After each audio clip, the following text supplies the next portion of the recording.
Hi ಎಲ್ಲರಿಗೂ ನಮಸ್ಕಾರ. ನಾನು ನಿಮ್ಮ ಸ್ವಾತಿ. ವೆಲ್ಕಮ್ ಬ್ಯಾಕ್ ಟು ಸ್ವಾತಿಸ್ ಉಗ್ರೆ ಡಬ್ಬಿ. ಇವತ್ತಿನ ವಿಡಿಯೋದಲ್ಲಿ ತುಂಬ ಜನ ಕೇಳಿದ ರೆಸಿಪಿ ಮುಲ್ಲಂಗಿ ಚಟ್ನಿನ ಹೇಗೆ ಮಾಡಬೇಕು ಅಂತ ತೋರಿಸ್ತಾ ಇದ್ದೀನಿ.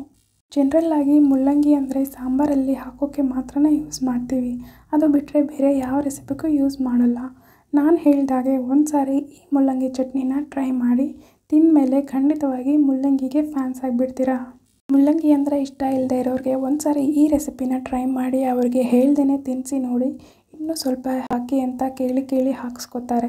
ರೆಗ್ಯುಲರಾಗಿ ತಿನ್ನೋದಕ್ಕಿಂತ 2 ತುತ್ತು ಎಕ್ಸ್ಟ್ರಾ ತಿಂತಾರೆ. ಮತ್ತು ಅಷ್ಟು ರುಚಿಯಾಗಿರೋ ಈ ಮುಲ್ಲಂಗಿ ಚಟ್ನಿ ಟೇಸ್ಟ್ನ ನೀವು ಮಿಸ್ ಮಾಡ್ಕೋಬೇಡಿ. ಈ ವಿಡಿಯೋ ನೋಡಿ ತಪ್ಪದೆ ಟ್ರೈ ಮಾಡಿ ಮತ್ತು ಲೇಟ್ ಮಾಡದೆ ರೆಸಿಪಿನ ಸ್ಟಾರ್ಟ್ ಮಾಡೋಣ. ಫಸ್ಟ್ ಇದಕ್ಕೋಸ್ಕರ ಸ್ಟವ್ ಮೇಲೆ ಕಡಾಯಿ ಇಟ್ಕೊಂಡು ಜಸ್ಟ್ 1 ಟೀ ಸ್ಪೂನ್ ಆಯಿಲ್ನ ಹಾಕ್ಕೊಳ್ಳಿ. ಆಯಿಲ್ ಸ್ವಲ್ಪ ಹೀಟ್ ಆದಮೇಲೆ ಅರ್ಧ ಟೇಬಲ್ ಸ್ಪೂನ್ ಧನಿಯಾನ ಹಾಕ್ಕೊಳ್ಳಿ. ಅರ್ಧ ಟೀ ಸ್ಪೂನ್ವರೆಗೆ ಜೀರಿಗೆನ ಹಾಕ್ಕೊಳ್ಳಿ.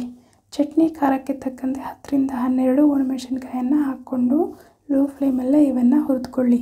ಸ್ಟವ್ ಆಫ್ ಮಾಡೋ ಮುಂಚೆ 1 ಟೇಬಲ್ ಸ್ಪೂನ್ ಎಳ್ಳನ್ನು ಹಾಕ್ಕೊಂಡು ಒಂದು ಅರ್ಧ ನಿಮಿಷ ಫ್ರೈ ಮಾಡಿ ಸ್ಟವ್ ಆಫ್ ಮಾಡಿ ಕೆಳಗೆ ಇಳಿಸ್ಬಿಡಿ.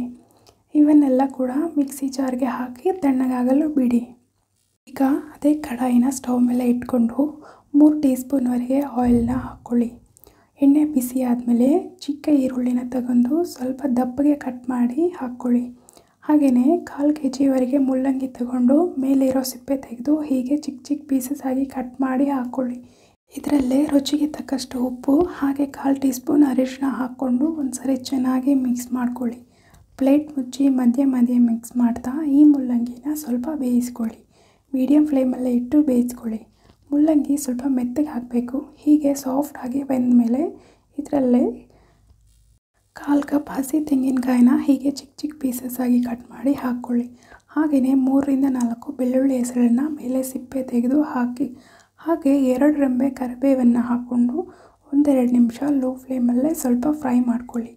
ಫ್ರೈ ಆದಮೇಲೆ ಸ್ಟವ್ ಆಫ್ ಮಾಡಿ ಕೆಳಗಿಳಿಸಿ ಪೂರ್ತಿಯಾಗಿ ತಣ್ಣಗಾಗೋದಕ್ಕೆ ಬಿಡಿ. ನೆಕ್ಸ್ಟ್ ಈಗ ನಾವು ಮೊದಲು ಮಿಕ್ಸಿ ಜಾರ್ಗೆ ಹಾಕ್ಕೊಂಡ ಧನಿಯಾ ಜೀರಿಗೆ ಜೊತೆಗೆ ಸ್ವಲ್ಪ ಹುಣಸೆ ಹಣ್ಣನ್ನು ಹಾಕ್ಕೊಳ್ಳಿ. ಇವನ್ನೆಲ್ಲ ಫಸ್ಟ್ ನಾವು ಮೆತ್ತಗೆ ರುಬ್ಕೊಳ್ಬೇಕು. ಹೀಗೆ ರುಬ್ಬಿದ ಮೇಲೆ ನಾವು ಫ್ರೈ ಮಾಡಿ ಪಕ್ಕಕ್ಕಿಟ್ಟ ಮುಲ್ಲಂಗಿ ಪೀಸಸ್ನ ಹಾಕ್ಕೊಳ್ಳಿ. ಇದಕ್ಕೆ ನೀರನ್ನು ಹಾಕದೆ ಉರುಳಲ್ಲಿ ರುಬ್ಬಿದ ಹಾಗೆ ಮೆತ್ತಗೆ ರುಬ್ಕೊಳ್ಳಿ. ಮುಲ್ಲಂಗಿಯಲ್ಲಿರೋ ನೀರು ಹಾಗೆಯೇ ಈರುಳ್ಳಿಯಲ್ಲಿರೋ ನೀರು ಸರಿ ಹೋಗುತ್ತೆ. ಎಕ್ಸ್ಟ್ರಾ ವಾಟರ್ನ ಹಾಕೋ ಅಗತ್ಯ ಇಲ್ಲ.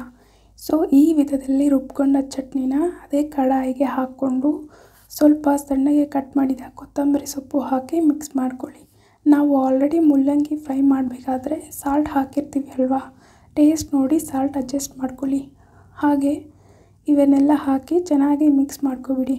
ಇದಕ್ಕೆ ಒಗ್ಗರಣೆ ಹಾಕೋ ಅಗತ್ಯ ಕೂಡ ಇಲ್ಲ. ಇಷ್ಟ ಆದರೆ ಹಾಕ್ಕೋಬಹುದು, ಹಾಕದೇ ಇದ್ದರೂ ಕೂಡ ತುಂಬ ರುಚಿಯಾಗಿರುತ್ತೆ. ಟೇಸ್ಟಲ್ಲಿ ಯಾವುದೇ ಡಿಫ್ರೆನ್ಸ್ ಇರೋದಿಲ್ಲ. ಇದನ್ನು ನೀವು ಹೊರಗಡೆ ಇಟ್ಟರೆ ಒಂದೇ ಒಂದು ದಿನ ಮಾತ್ರ ಫ್ರೆಶ್ ಆಗಿರುತ್ತೆ.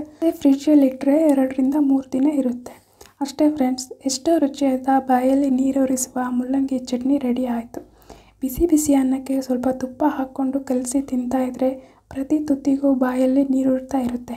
ತುಂಬ ಟೇಸ್ಟಿಯಾಗಿರುತ್ತೆ. ಡೆಫಿನೆಟಾಗಿ ನೀವು ಕೂಡ ಟ್ರೈ ಮಾಡಿ ಟೇಸ್ಟ್ ಮಾಡಿದ ಮೇಲೆ ನಿಮ್ಮ ಫೀಡ್ಬ್ಯಾಕ್ನ ನನ್ನ ಜೊತೆ ಶೇರ್ ಮಾಡೋದನ್ನು ಮರಿಬೇಡಿ. ಈ ವಿಡಿಯೋ ಇಷ್ಟ ಆದರೆ ಸಬ್ಸ್ಕ್ರೈಬ್ ಮಾಡಿ, ಫ್ರೆಂಡ್ಸ್ ಆ್ಯಂಡ್ ಫ್ಯಾಮಿಲಿಗೆ ಶೇರ್ ಮಾಡಿ.